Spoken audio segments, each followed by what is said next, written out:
हम सोचते हैं अरे राम मोहम्मद और ईसा मसीह एक ही तो हैं, जो बात बाइबल कहती है वही कुरान कहती है, जो कुरान कहती है वही गीता कहती है, जो गीता कहती है वही तो सब कहते हैं। तो कहाँ भेद है? हिंदू मुस्लिम सिख ईसाई आपस में है भाई भाई।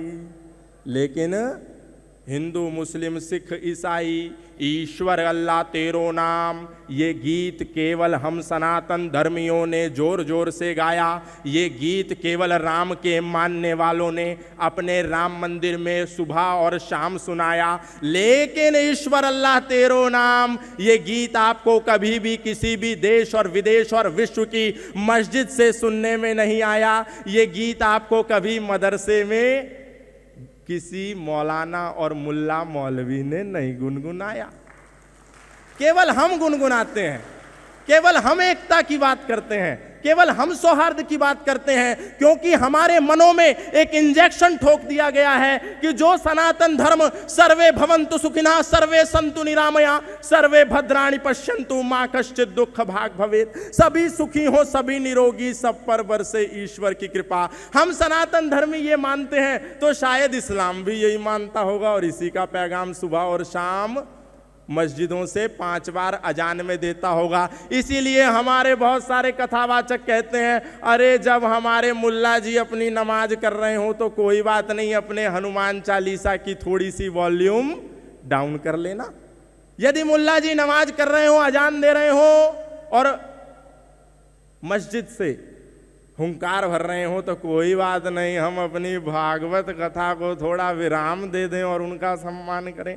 क्योंकि हमें लगता है कि सनातन धर्म कहता है संगच्छध्वम संवदध्वम संवो मनांसि जानताम देवा भागम यथा पूर्वे संजानानाम उपासते। सब लोग प्रेम से रहें, सब लोग मिलकर रहें, सब लोग एकता में रहें, सब लोग संयुक्त होकर के रहें, सब लोग अपनत्व के साथ रहें, सब लोग ममत्व के साथ रहें। तो शायद इस्लाम भी ऐसा कहता होगा। हम लोग सोचते हैं क्योंकि सनातन धर्म का उद्घोष है, क्योंकि राम का उद्घोष है, क्योंकि राम राज्य का उद्घोष है, इंद्रम वर्धन्तु अप्तुरहा पागनन्तो रावणा कृण्वन्तो विश्वमार्यम, अपने भीतर की बुराइयों को निकालते हुए अच्छाइयों को बढ़ाते हुए इस संसार को आर्य बनाओ, मेक दिस यूनिवर्स नोबल।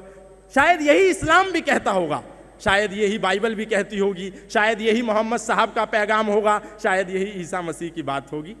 और इसी कंफ्यूजन में हम लोग भटक जाते हैं और भ्रमित हो जाते हैं और उनके चाकुओं की, उनके तलवारों की भेंट चढ़ जाते हैं। हमको लगता है कि जैसे हम लोग कहते हैं अयम निजः परो वैति गणनाम लघु चेतसाम उदार चरिता नाम तो वसुधैव कुटुंबकम, जो मर्यादा पुरुषोत्तम श्री राम का मुख्य उद्घोष है कि अयम निजः परो वैति, ये छोटा, ये बड़ा, ये ऊंचा, ये नीचा, ये अपना, ये पराया, ये गोरा, ये काला, ये अमीर और ये गरीब, ये दुर्भावना है, ये सोच संकुचित मानसिकता वाले लोगों की है। इसीलिए तुम पूरी वसुधा को अपना परिवार मानो। मर्यादा पुरुषोत्तम श्री राम का ये मुख्य उद्घोष है, राम राज्य का ये मुख्य उद्घोष है। हमको लगता है शायद अल्लाह ताला का भी ये उद्घोष होगा और इसीलिए हम मूर्खतापूर्ण हरे कृष्णा हरे रामा हरे कृष्णा हरे रामा इसके साथ साथ बोलते हैं अली मौला अली मौला अली मौला अली मौला अली मौला अली मौला अली मौला अली। कहाँ? मस्जिद में नहीं, किसी मिंबर पे नहीं, किसी मीनार में नहीं, किसी मदरसे में नहीं, अपने सनातन धर्म की सबसे ऊंची पीठ राम कथा की व्यास पीठ से बैठ करके हमारे सनातन धर्मी, हमारे कथावाचक, हमारे धर्मगुरु इस बात को कहते हैं और हम उनकी इस बात को सुन करके न केवल ताली बजाते हैं बल्कि उनकी कथा करने के बाद उनकी पॉकेट में 4 करोड़ रुपए डाल करके बोलते हैं वाह बापूजी आपने कितनी बढ़िया कथा सुनाई, हमारे तो रोम रोम में ऊर्जा का संचार हो गया। सोचिए हम लोग अपनी जड़ें खोद रहे हैं कि नहीं, और ये धर्मगुरु, ये तथाकथित आचार्य, ये तथाकथित भगवादारी हम लोगों को बेवकूफ़ बना रहे हैं कि नहीं। जो सच्चे भगवादारी हैं उनका सम्मान हमें सबको करना है, ये बात याद रखनी है।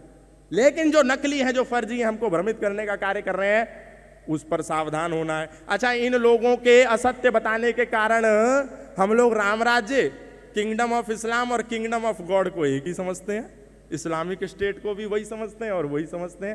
लेकिन हम कभी भी इनसे पूछते नहीं, अरे भैया जिस अजान को तुम रोकने को कह रहे हो वो मुल्ला जी क्या बोल रहा है 5 समय, उसका अर्थ तो बताओ। क्योंकि हमको लगता है जैसे हम मंदिर में खड़े होकर के बोलते हैं ओम भूर्भुवः स्वः तत्सवितुर्वरेण्यं भर्गो देवस्य धीमहि धियो यो नः प्रचोदयात्, हम उस प्राण स्वरूप दुख नाशक सुख स्वरूप श्रेष्ठ तेजस्वी पापनाशक देव स्वरूप परमात्मा को अपनी अंतरात्मा में धारण करें। वह परमात्मा हमारी बुद्धि को सन्मार्ग की ओर प्रेरित करे। May almighty illuminate our intellect towards the righteous path. शायद मुल्ला जी जो 5 समय बोल रहे हैं उसका भी यही अर्थ होगा कि हे मोहम्मद साहब, हे अल्लाह ताला, हम सब सुखी से रहे, हम सब एक रहे, हम सब मिलके रहे। शायद ये होगा, इसीलिए हम भ्रमित हो जाते हैं। लेकिन हम नहीं सोचते कि वो बोल क्या रहे हैं। ला इलाहा इल्लल्लाह मुहम्मद रसूलुल्लाह, अशहदु अल्ला इलाहा इल्लल्लाह हुआ, अशहदु अन मुहम्मदन अब्दुहु व रसूलुहु। हमें लगता है हमारा जैसा गायत्री मंत्र है, हमारी जैसी ईश्वर स्तुति प्रार्थना उपासना है, वैसे ही वो लोग भी बोल रहे होंगे। लेकिन नहीं, सावधान सनातन धर्मियों, वो दिन में 5 बार तुमको चेतावनी देते हैं कि अल्लाह के सिवा कोई इबादत करने योग्य नहीं है और मोहम्मद के सिवा कोई रसूल नहीं है। वो चेतावनी देते हैं और हम मूर्ख हिंदू, हम मूर्ख सनातन धर्मी अपनी कथा को बंद करके उनकी चेतावनी को सुनने के लिए कान लगा लेते हैं। अरे मुल्ला जी का चेतावनी देने का समय हो गया, जरा कथा को रोक दो, जरा हनुमान चालीसा को रोक दो। और ना केवल वो चेतावनी देते हैं तुम्हें, बल्कि जब तुम मर्यादा पुरुषोत्तम श्री राम की रामनवमी जन्मोत्सव आने पर अपने सनातनी भाइयों का संगठन करके समूह बना करके सड़कों पर शोभा यात्रा लेकर के निकलते हो, तो तुम्हारे ऊपर पत्थर बरसा करके ये कहते हैं कि हम तो तुम्हें दिन में 5 बार चेतावनी दे रहे थे कि अल्लाह के सिवा कोई इबादत करने योग्य नहीं है और मोहम्मद के सिवा कोई रसूल नहीं है। तुमने नहीं माना तो हम क्या करें? तुम तो सुन रहे थे, अब लो आंसू गैस के गोले मस्जिदों के ऊपर से, मदरसों के ऊपर से, मिंबर और मीनारों के ऊपर से तुम पर बरसाए जाते हैं, तुम पर पत्थरबाजी होती है और फिर भी तुम नहीं सुधरते और कहते हो ईश्वर अल्लाह तेरो नाम सबको सन्मति दे भगवान। अब सनातन धर्मियों का क्या होगा? अरे कौन बचाएगा तुमको? तुम्हारे अस्तित्व पर संकट है।